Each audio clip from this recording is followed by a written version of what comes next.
Hello બાળમિત્રો, કેમ છો? બધા મજામાં ને? હા હો, ઘરે બધા મજામાં જ છો. તો આજના સામાન્ય જ્ઞાનના લેક્ચરમાં હું તમારા બધાનું સ્વાગત કરું છું. અત્યાર સુધીમાં આપણે લોકો સામાન્ય જ્ઞાનના લેક્ચરમાં ઘણું બધું નવું શીખી ગયા છીએ.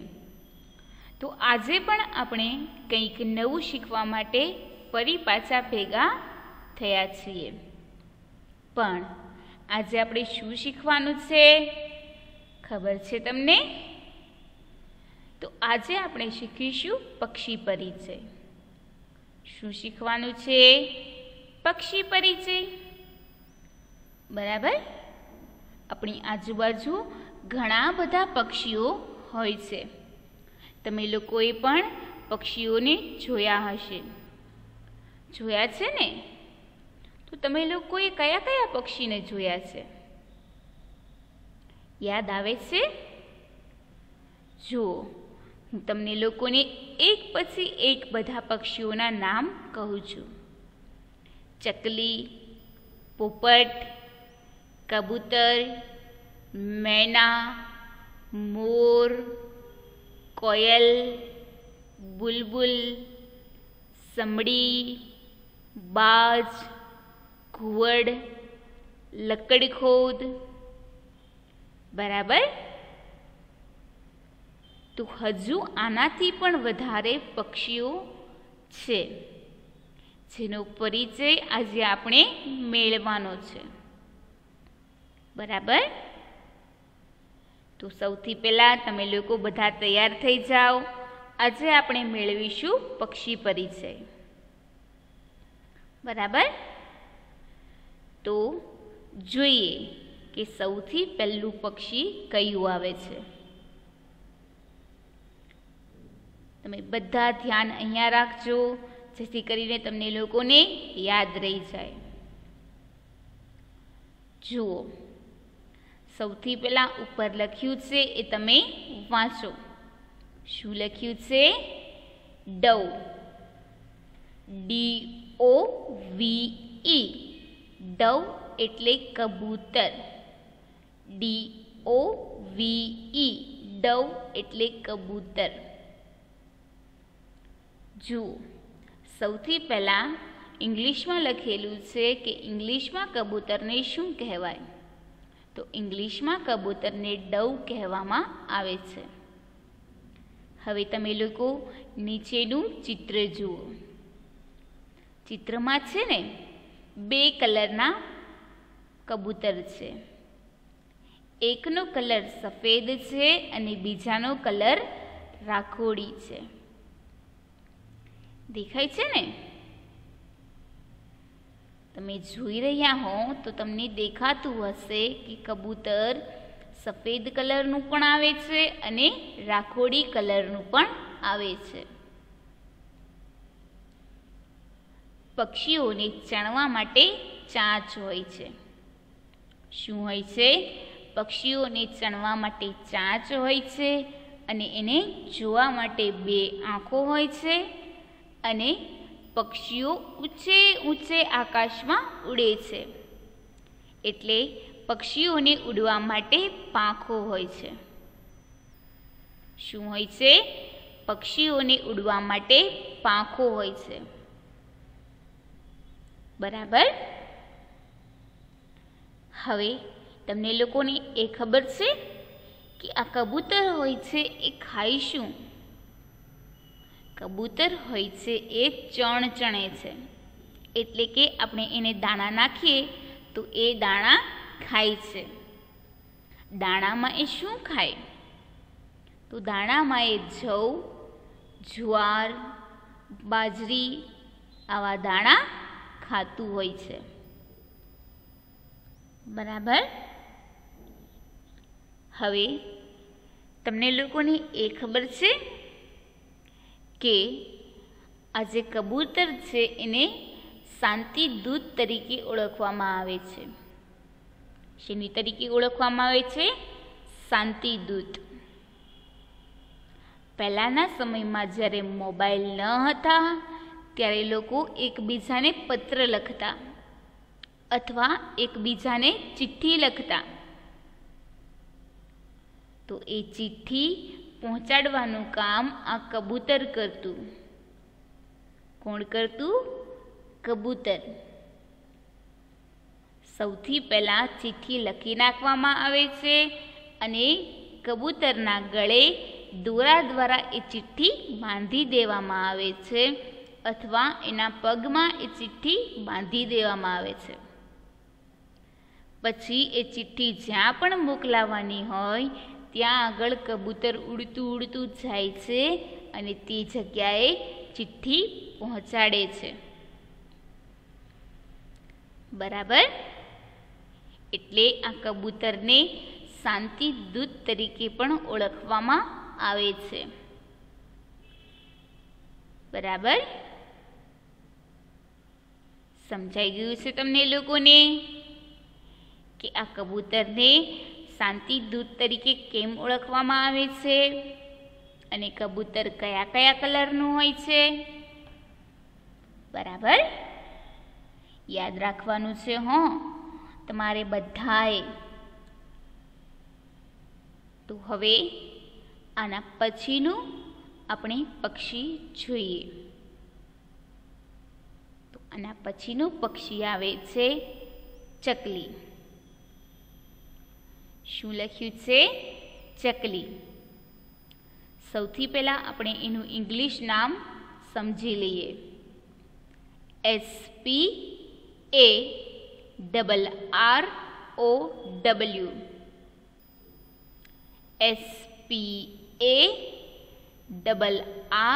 SPARROW. સ્પેરો એટલે ચકલી. સ્પેરો એટલે ચકલી. બરાબર? જુઓ, તમારે લોકોએ સાથે સાથે ઇંગ્લિશ નામ પણ યાદ રાખતા જવાના છે. બરાબર? હવે ચકલીની નીચે વાક્ય લખ્યું છે એ આપણે વાંચીએ. તે સૌથી નાનું અને સુંદર પક્ષી છે.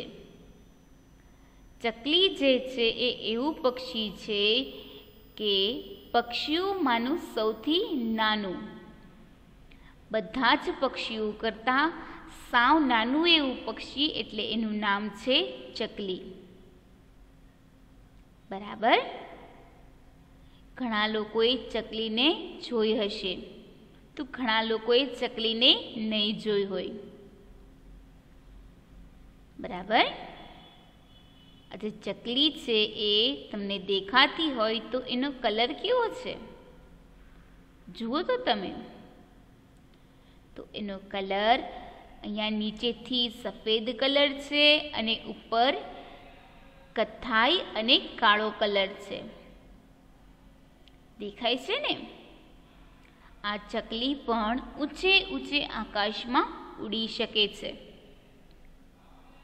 અત્યારે આ ચકલીઓ ખૂબ જ ઓછી દેખાય છે. એનું કારણ શું છે? ખબર છે તમને? તો એનું કારણ છે આપણા મોબાઈલમાં જે નેટવર્ક આવે છે એ. આપણા મોબાઈલના જે નેટવર્ક હોય ને એના ઊંચા ઊંચા ટાવરો હોય છે. એ ટાવરોના કિરણો ખૂબ જ ખરાબ છે. એના કારણે આ ચકલીઓનો નાશ થાય છે. ચકલીઓ જીવી શકતી નથી. તમને લોકોને ખબર હોય તો પહેલાં જેટલી ચકલીઓ દેખાતી એનાથી હવે ખૂબ જ ઓછી ચકલીઓ દેખાતી હશે. ચકલી હોય ને એ બાવળિયા હોય ત્યાં આગળ ખૂબ જ જોવા મળે. અને ચકલી પણ પોતાના ખોરાક તરીકે દાણા ચણે છે. બરાબર? હવે તમે લોકો એ પણ જોતા હશો કે બહાર તમે ફરવા જાઓ તો તમને લોકોને દેખાતું હશે કે સર્કલ હોય ત્યાં આગળ નાના નાના ઘર મળતા હોય છે. મળે છે ને? એ ઘર શું કામ મળે ખબર છે તમને? તો અત્યારે ચકલીનો નાશ થઈ રહ્યો છે. આપણે જો એ નાનું એવું ઘર લઈ અને આપણા ઘરની આજુબાજુ અથવા આપણા ઘરમાં એ ઘર ટીંગાડીએ તો આપણા ઘરમાં ચકલી પોતાનો માળો બનાવી શકે અથવા એ ઘરમાં ચકલી રહી શકે. એટલા માટે એવા ઘર વેચાતા હોય છે. બરાબર? સમજાઈ ગયું છે તમને લોકોને કે આ ચકલી સૌથી નાનું પક્ષી છે અને પક્ષીઓમાંનું સૌથી સુંદર પક્ષી છે. અને ચકલીને ઇંગ્લિશમાં સ્પેરો કહેવામાં આવે છે. અને ચકલી જે હોય છે એ પોતાનો માળો ઝાડ ઉપર બાંધતી હોય છે અથવા ઘણીવાર કોઈકના ઘરમાં પણ માળો બાંધતી હોય છે. ઘણીવાર ચકલી પોતાનો માળો ઘરના ફોટા પાછળ બાંધતી હોય છે. બરાબર? સમજાઈ ગયું છે? હવે તમને લોકોને એ ખબર છે કે આ ચકલી બોલે કેવી રીતે? ચકલી ચીંચી કરે છે. શું કરે છે ચકલી? ચીંચી. બરાબર? સમજાઈ ગયું? આપણે બે પક્ષીઓ જોયા. આની પહેલા આપણે જોયું કબૂતર. હું તમને લોકોને એ કહેતા ભૂલી ગઈ કે કબૂતર હોય છે એ શું બોલે? કબૂતરનો અવાજ કેવો હોય છે? કબૂતર ઘૂઘૂ કરે. શું કરે કબૂતર? ઘૂઘૂ. અને કબૂતર જે છે એ કઈ જગ્યાએ રહે ખબર છે તમને? તો કબૂતર હોય છે એ અવાવરી જગ્યાએ પોતાનો માળો બાંધે છે. જ્યાં આગળ કોઈ પણ આવતું જતું ન હોય ત્યાં આગળ પોતાનો માળો બનાવતો હોય છે. અને ઘણીવાર કબૂતર પોતાનો માળો કૂવાની અંદર પણ બનાવતો હોય છે. બરાબર? અને કબૂતરનો અવાજ ઘૂઘરો હોય છે. કેવો હોય છે?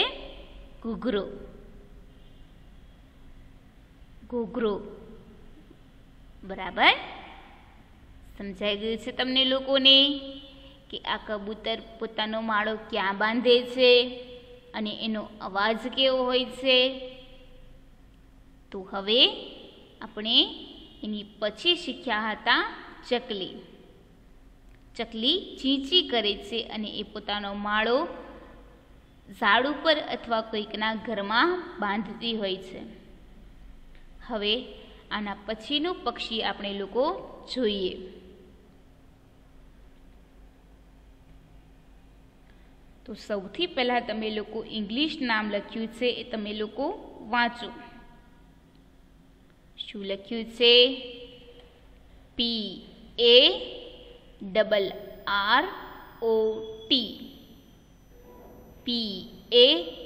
PARROT.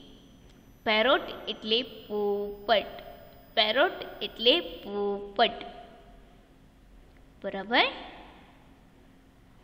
પોપટની ચાંચ લાલ હોય છે. શું હોય છે? પોપટની ચાંચ લાલ હોય છે અને એના ગળામાં કાળો કાંઠલો હોય છે. શું હોય છે? એના ગળામાં કાળો કાંઠલો હોય છે. આ પોપટ જે છે એ આખો પોપટી કલરનો હોય છે અને એની ચાંચ લાલ કલરની હોય છે અને એના ગળા ઉપર એક કાળા કલરનો પટ્ટા જેવું હોય છે જેને આપણે લોકો કાંઠલો કહીએ છીએ. બરાબર? આ પોપટ પણ ઊંચે ઊંચે આકાશમાં ઉડી શકે છે. એની ઉડવા માટે પાંખો આપેલી હોય છે. બરાબર? હવે તમને લોકોને એ ખબર છે કે આ પોપટને ભાવે શું? તો ભાઈ આ પોપટને લીલા મરચાં અને કેરી ખૂબ જ ભાવે છે. શું ભાવે છે? લીલા મરચાં અને કેરી પોપટને ખૂબ જ ભાવે છે. તમને લોકોએ જોયું હોય તો ઉનાળામાં જ્યારે આંબા ઉપર કેરી આવે ત્યારે તમને દેખાતું હોય તો આંબાના ઝાડ ઉપર ઘણા બધા પોપટ બેઠા હોય છે. એ બેઠા બેઠા કેરી ખાતા હોય છે. શું ખાતા હોય છે? કેરી. બરાબર. અને પોપટનો અવાજ એ જ્યારે બોલતો હોય ત્યારે આપણને એવું લાગે કે એ સીતારામ સીતારામ બોલે છે. બરાબર. અને પોપટ પણ પોતાનો માળો ઝાડ ઉપર બનાવતો હોય છે. બરાબર. સમજાઈ ગયું છે તમને લોકોને કે પોપટને ઇંગ્લિશમાં પેરોટ કહેવામાં આવે છે અને પોપટની ચાંચ લાલ કલરની હોય છે અને એના ગળામાં કાળો કાંઠલો હોય છે. બરાબર. સમજાઈ ગયું તમને લોકોને? તો હવે આના પછીનું આપણે પક્ષી જોઈએ.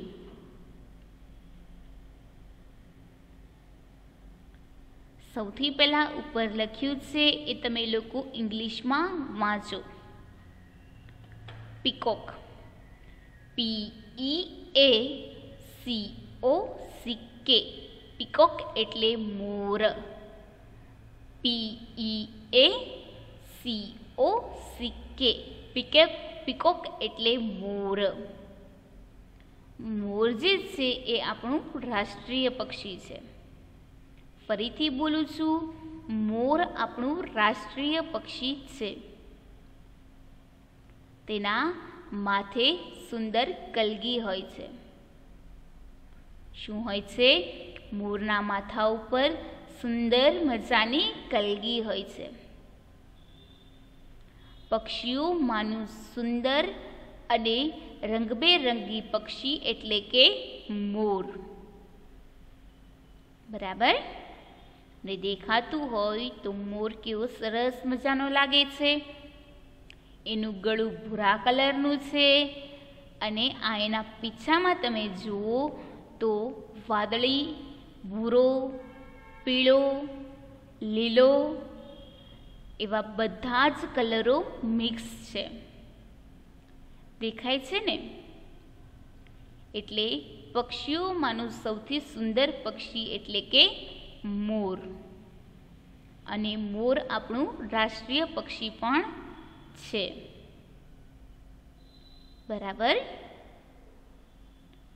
અને તમને લોકોને હજી એક વાત કહી દઉં કે આ જે મોર હોય છે એના પીછાનું વજન ખૂબ જ વધારે હોય છે. કેવો હોય છે?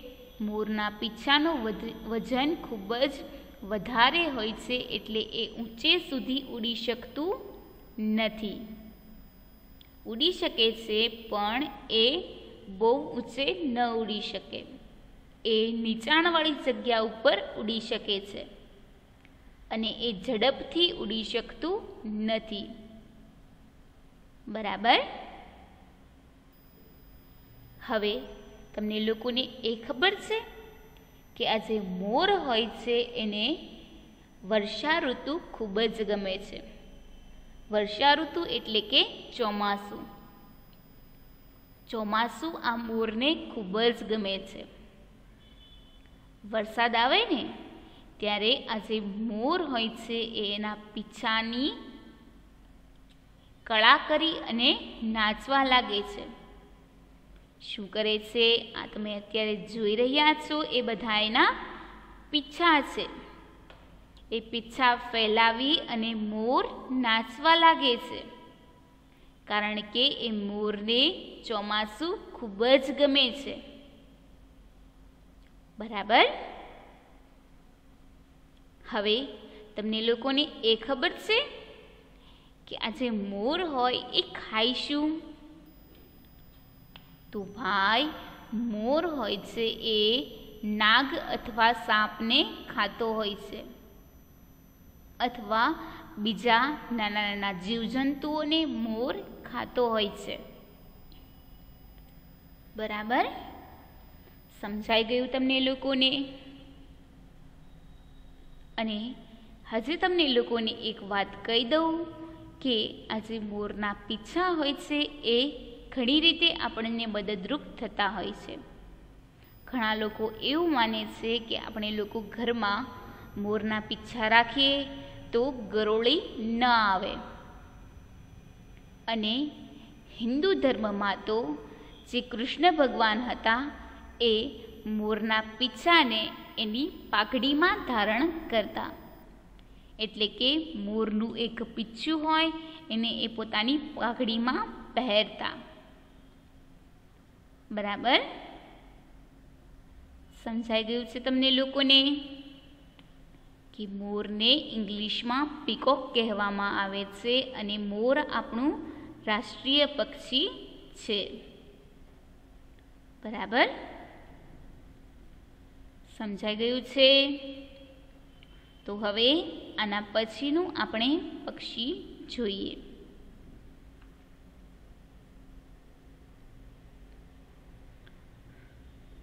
જુઓ, સૌથી પહેલાં આપણે લોકો ઇંગ્લિશ નામ શીખી લઈએ. PEHAEN. પીહેન એટલે ઢેલ. PEHAEN. પીહેન એટલે ઢેલ. યાદ રાખજો, PEHAEN. પીહેન એટલે ઢેલ. ઢેલ સુંદર નૃત્ય કરે છે. ઢેલ સુંદર નૃત્ય કરે છે. તમને લોકોને દેખાતું હોય તો આ જે ઢેલ છે એ પણ મોર જેવી જ લાગી રહી છે. એનું મોઢું, એનું શરીર દેખાય છે ને? પરંતુ મોર જે હોય છે એને ખૂબ જ લાંબા પીંછા હોય છે. જ્યારે આ ઢેલને પીંછા તો હોય છે, પરંતુ મોરની જેટલા લાંબા પીંછા હોતા નથી. બરાબર? અને આ ઢેલને પણ માથા ઉપર સુંદર મજાની કલગી છે. દેખાય છે ને? કેવી સરસ મજાની કલગી છે, 2 આંખો છે, અને આ ઢેલની ડોક પણ મોર જેવી ભૂરા કલરની છે. બરાબર ને? હવે તમને લોકોને એ ખબર છે કે આ ઢેલ ખાય શું? તો ભાઈ આ જે ઢેલ હોય છે એ ક્યારેક ક્યારેક દાણા ચણે છે, તો ક્યારેક ક્યારેક એ નાના જીવજંતુઓને ખાતી હોય છે. બરાબર? હવે તમે લોકોએ ઢેલને જોઈ છે? ઘણીવાર તમારા ઘરની આજુબાજુ આવી ઢેલ આવતી હશે. બરાબર ને?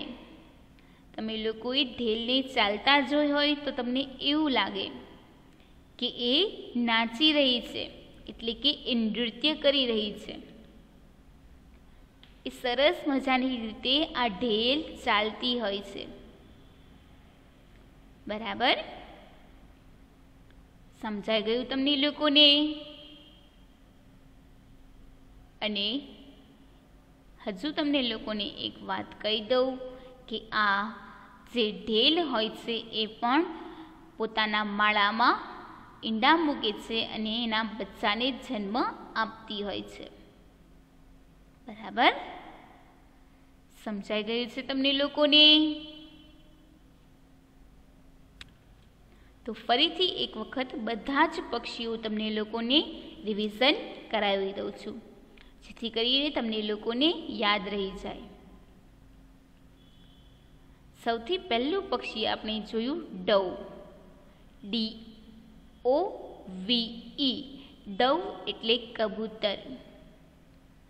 કબૂતર જે છે એને શાંતિ દૂત તરીકે ઓળખવામાં આવે છે. એના પછીનું પક્ષી આપણે જોયું ચકલી. SPARROW. સ્પેરો એટલે ચકલી.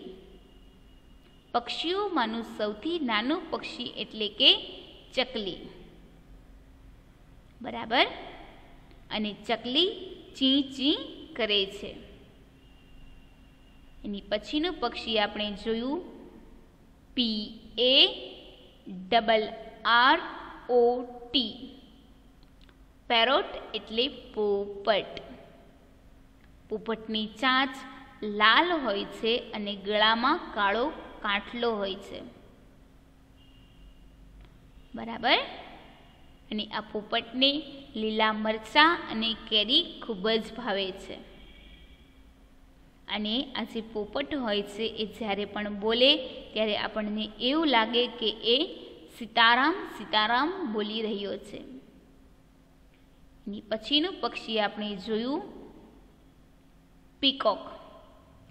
PEACOCK. પીકોક એટલે મોર. મોર આપણું રાષ્ટ્રીય પક્ષી છે.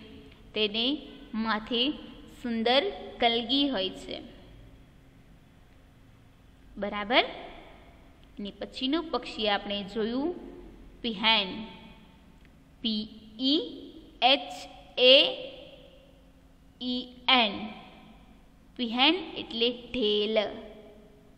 ઢેલ જે છે એ સુંદર નૃત્ય કરે છે. બરાબર. સમજાઈ ગયું તમને લોકોને?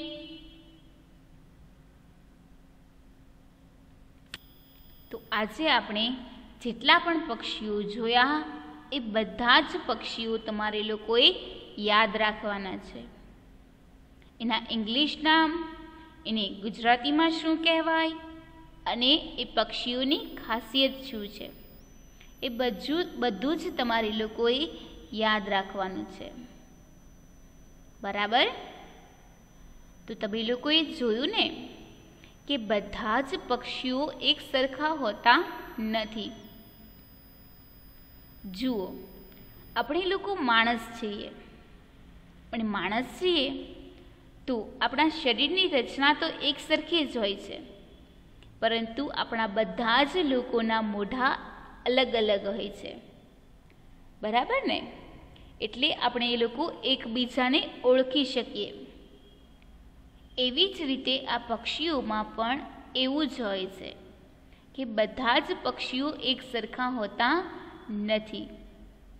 બધા જ પક્ષીઓનો અવાજ, એનું રૂપ, એનું કદ બધું જ અલગ અલગ હોય છે.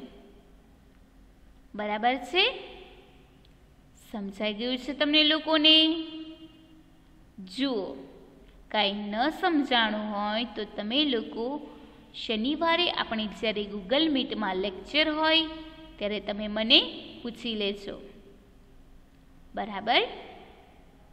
તો હવે આપણે ફરી મળીશું નવા લેક્ચરમાં નવા ટોપિક સાથે.